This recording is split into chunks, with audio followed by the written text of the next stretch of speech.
Շնորհակալություն, հարցս ուղղում եմ Հայաստանի Հանրապետության վարչապետին, մեծարգո պարոն վարչապետ,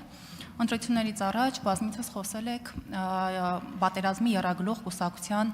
վերաբերյալ, եթե հանկարծ ստացվեր այնպես, որ նրանք իշխանությունը զավթեին, մեզ սպասվում էր պատերազմ, եւ արդեն ընտրություններից հետո մենք կարող ենք գնահատել, որ եւ պնդել, որ մեր ժողովուրդը եւս այս վտանգը տեսել է եւ իր քվեով տեր է կանգնել խաղաղությանը եւ կարող ենք ասել, որ ժողովուրդը այնպես է արել, հա կանգնեցրել է այդ պատերազմը։ Խնդրում եմ ձեր մեկնաբանությունը այս թեմայում։ Շնորհակալություն։ Հարցին կպատասխանի Հայաստանի Հանրապետության վարչապետ Նիկոլ Փաշինյանը, համեցեք մեծարգո պարոն վարչապետ։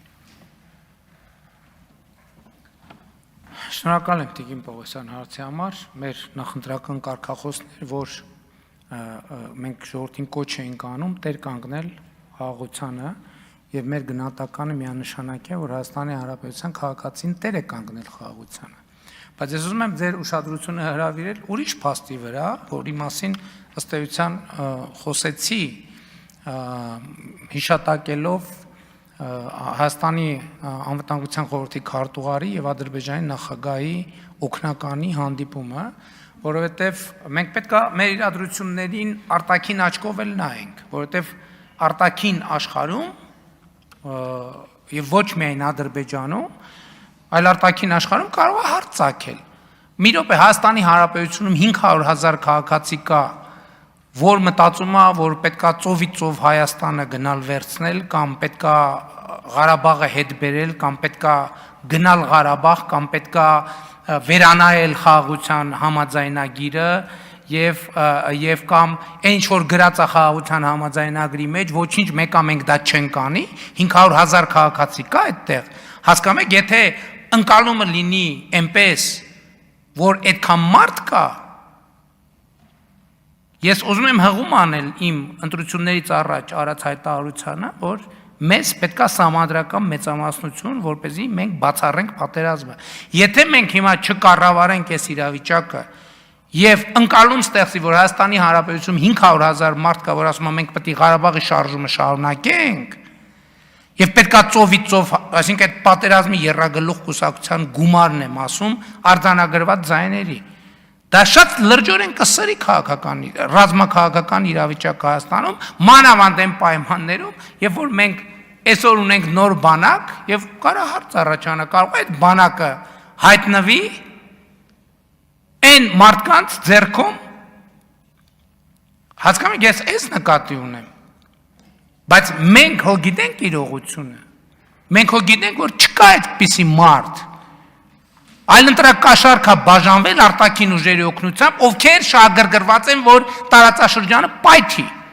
Եվ այո, ընտրակաշառքով կոնկրետ պատերազմի սպառնալիք են ստեղծել։ Ինչն էր անհրաժեշտությունը, որ այս նախընտրական շրջանում ընտրություններից 3 օր, 4 օր հետո կամ չգիտեմ քանի օր հետո, ասենք այդ ձևաչափով հանդիպում կազմակերպվի, որպեսզի մենք կառավարենք այդ սպառնալիքը, որպեսզի մենք եւ մենք հարության հետ պետքա բան անենք։ Ես էլ եմ ասում, մենք ճանապարհ ենք անցել եւ ես ուղղ ասել եմ։ Մենք Ղարաբաղի շարժումը չպետք է շարունակենք։ Ղարաբաղի դրոշների արկայությունը մեր երկրի խորհրդանում այդ պատերազմի սպառնալիքը։ Ես ասել եմ ուղիղ, ասել եմ այդ խոսույթները, այդ 300,000 ադրբեջանցի եւ մենք ո՞նց ենք փակում, մենք ասում ենք այն էլ չկա, այն էլ չկա։ Երբ որ այս դրոշը մարդիկ դնում են այս սեղանին, նրանք դրանով բացում են, սադրում են այդ խոսակցությունը։ Ու հետո դժվար է որոշել ով առաջինը ինչ ասեց, ով հետո ոնց ասեց։ Հիմա գնան հայ, հա, Ղարաբաղի կոնֆլիկտի մասին էլ։ Մենք մեր ճշմարտությունն ունենք Ադրբեջանը։ Առաջինը ով ասեց, առաջինը ինչ արեց, առաջինը ով կրակեց, առաջինը ով սպանեց։ Բայց մենք մեր ճշմարտությունն ունենք եւ հավատում ենք այդ ճշմարտությանը։ Բայց իրանք ճշմարտություն ունեն, որ հավատում են։ Խաղաղությունը սրա մասին է։ Այո, պատերազմի եռագլուխ կուսակցությունը կոնկրետ սպառնալիք է ստեղծել խաղաղության համար։ Որովհետեւ ճիշտ է 720,000 քաղաքացի տեր է կանգնել խաղաղությանը։ Բայց հիմա նայում են թվերին, ասում են ոնց 500,000 մոտ քաղաքացի քվեարկելա բանի օգտին, որ գնում ենք Ղարաբաղը հետ բերենք։ Մի րոպե, բայց մենք հիմա ինչով ենք հիմնավորում նաև որ դա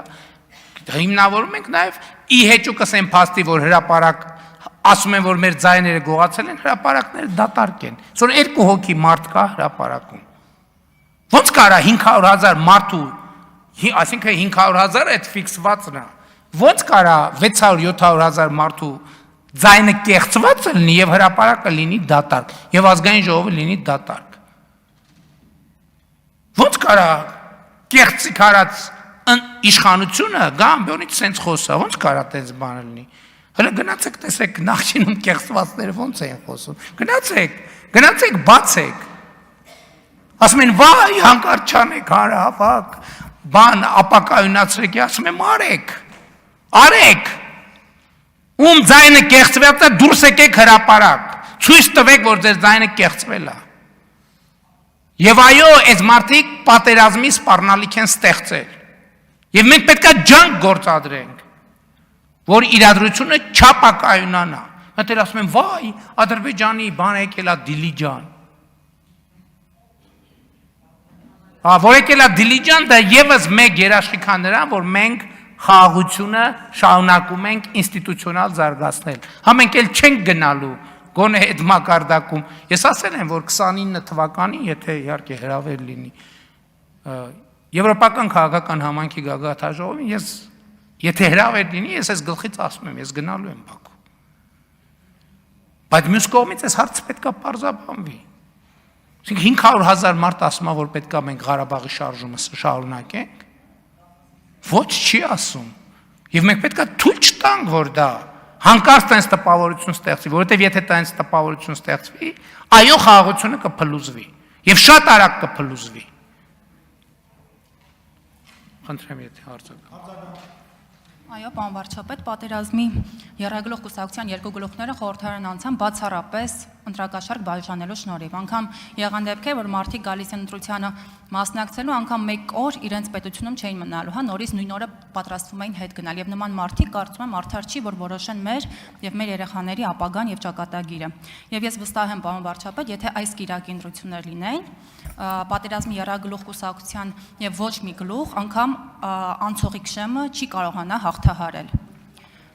Շնորհակալ եմ, եթե որևիցե արձագանք։ Ես ասում եմ, այն մարդիկ, ովքեր ընտրակաշառք են վերցրել եւ քվեարկել են ըստ ընտրակաշառքի, այո, պատերազմի սպառնալիք են ստեղծել կոնկրետ։ Եվ Գրիգորյանի եւ Հաջիևի հանդիպումը այդ պատերազմի սպառնալիքը կառավարելու համար էր։ Եվ շատ հետաքրքիր այդպիսի արագությամբ հանդիպումներ շատ համեն դեպս ես չեմ հիշում նախկինում, որ այդպիսի արագությամբ հանդիպում կազմակերպվի, որովհետև միշտ տևում է դե ով գա, որտեղ գա, երբ գա եւ այլն, հազար ու մի հարց կա։ Բայց այդ նշանակում է երկու կողմում էլ այդ զգացողությունն էլ կար, որ դավադրություն կա, այստեղ պետք է ռեակցիա տալ։ Եվ շատ ուրախ եմ, որ մենք այդքան որովհետև բաներ, չէ՞, գիտենք, որ պետք է ասեն, վայ, եկան Դիլիջան, վայ, բա սենց կլինի, այնա 300,000 ադրբեջանցիներից առաջինը արդեն եկավ, ասել են, ես մեր հաճախորդներին չգիտեմ,